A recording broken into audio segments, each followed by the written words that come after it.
नमस्कार, मैं अंजना और आप देख रहे हैं F9 न्यूज। आइए एक नजर डालते हैं आज की बड़ी खबर पर। CRIS भारतीय रेलवे का एक प्रमुख IT विंग है जो रेलवे के संपूर्ण तकनीकी और डिजिटल परिचालन को संभालता है। यह एक ऑटोनोमस बॉडी है जो यात्री आरक्षण, PRS, टिकटिंग, माल ढुलाई और अन्य ट्रेन चेकिंग, NTES जैसे महत्वपूर्ण सॉफ्टवेयर सिस्टम विकसित और प्रबंधित करता है। CRIS यह IRCTC PNR सिस्टम के पीछे का तंत्र है जो ऑनलाइन बुकिंग और टिकटों के रखरखाव का काम करता है। दर्शकों, आज हम CRIS के बारे में आप लोगों को इतनी बारीकी से क्यों बता रहे हैं?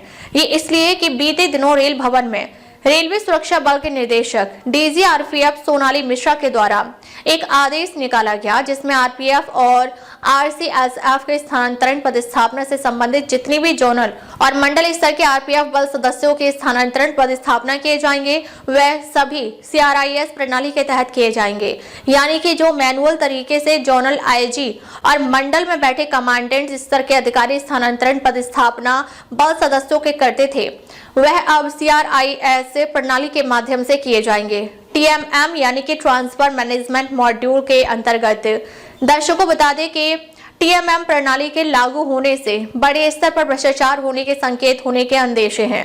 दर्शकों बता दें कि तत्कालीन DG RPF रहे संजय चंदेर के समय उन्हीं के द्वारा TMM को लागू किया गया। एक प्रयास था जो अब प्रयोग में वापस लाया गया है। अब सवाल उठता है कि TMM तत्कालीन DG RPF संजय के रहते पहली बार स्थानांतरण पदस्थापना बल सदस्यों के हुए थे।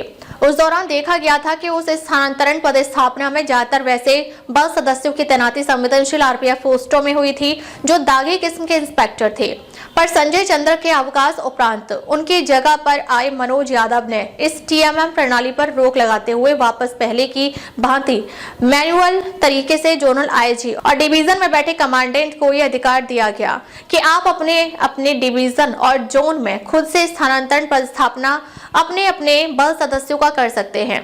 पर अचानक TMM का जिन दोबारा CRIS के माध्यम से बीती 10 फरवरी को DG सोनाली मिश्रा के द्वारा निकालकर RPF बल सदस्यों के साथ साथ जोनल IG और कमांडेंट की नींद उड़ा दिया है।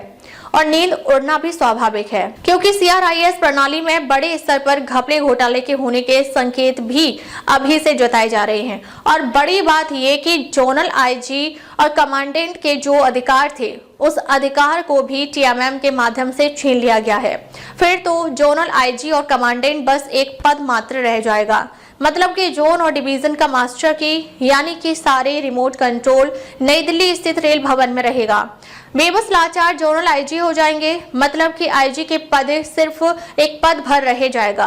दर्शकों बता दें कि F9 न्यूज यानी कि हमने इसी TMM के पहली बार लागू होने के तुरंत बाद एक जनहित याचिका उच्च न्यायालय में दर्ज कर TMM के विरुद्ध इस TMM को रद्द करने के लिए एक लंबी लड़ाई लड़ी भी थी।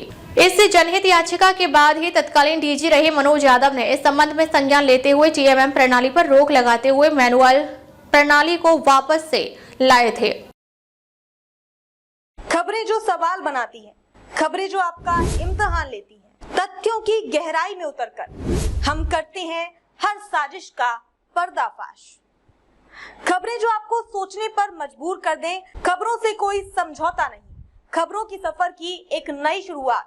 F9 न्यूज पर खबर वही जो सच दिखाए, जिसमें जोनल IG से लेकर एक छोटे से सिपाही तक को इससे फायदा मिला था। पर वापस से इसे TMM के जीन को निकालकर DG सोनाली मिश्रा का यह फैसला गलत ही कहा जाएगा।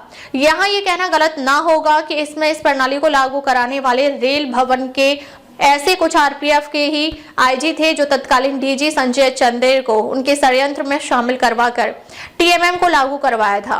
इसमें उस समय TMM को लाने वाले अधिकारियों की जेबें गर्म हुई थीं और TMM लागू होते ही वापस वे कथित तौर पर वापस से दिखाई देने भी लगे हैं। चूंकि उनकी कमाई इसी TMM ट्रांसफर मैनेजमेंट मैनुअल से है और ये कंप्यूटर आधारित डाटा फीडिंग के अंदर का खेल इन्हीं कुछ लोगों का पता है जिन्होंने इस TMM को अस्तित्व में पहली बार लाया था। दर्शकों, हमने TMM के खिलाफ वर्ष 2022 को एक जनहित याचिका उच्च न्यायालय में दर्ज किया था जिसमें chairman railway board, ministry of India, DG RPF संबंधित जोनल IG और डिवीजन के तमाम कमांडेंट को भी इसमें पार्टी बनाया था।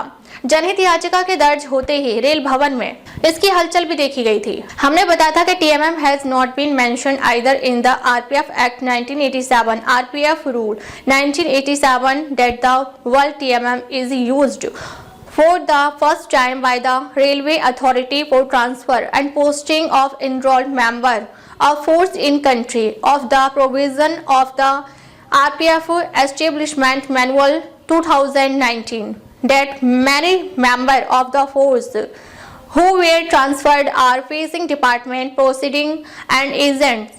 Some of them the criminal cases are also pending. That in the manual 2019 there is no such provision to introduce any scheme like transfer management module. Hearing after effort TMM moreover in the absence of any provision of TMM in the act as well as in the rules, same cannot be superseded by way of any administrative order, circular notification। दर्शकों बता दें कि TMM transfer management module सिर्फ और सिर्फ RPF के अंदर जिस ईमानदारी के नाम पर लागू करने की कोशिश वर्ष 2022 में करने का प्रयास किया गया था, दरअसल वह इससे ठीक विपरीत प्रयोग था और इसी प्रयोग को वापस से वर्तमान DG सोनाली मिश्रा के टेबल पर लाकर TMM के जिनको बंद पड़े डिब्बे से बाहर निकालकर रखा गया, जिससे कि उन वैसे RPF के अधिकारी कुछ हैं जिनको वेतन से चाय पीनी पड़ रही थी और TMM को लाने का मकसद उनका बस इतना ही है कि जोनों और डिवीजन में बैठे RPF के IG और कमांडेंट को उनके अधिकारों को खत्म कर अपने कब्जे में लेकर CRIS के माध्यम से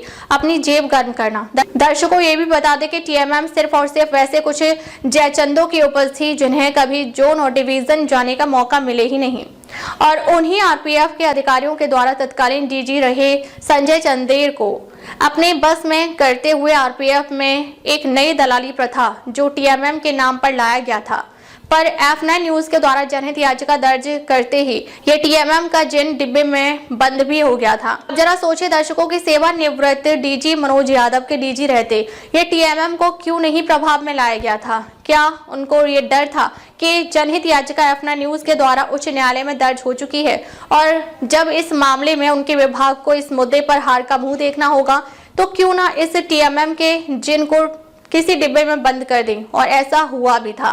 उस दौरान TMM से एक भी स्थानांतरण प्रतिस्थापना के आदेश निकले ही नहीं थे और मैनुअल तरीके से जोनल IG और कमांडेंट अपने अपने स्तर से वे स्थानांतरण प्रतिस्थापना भी कर रहे थे।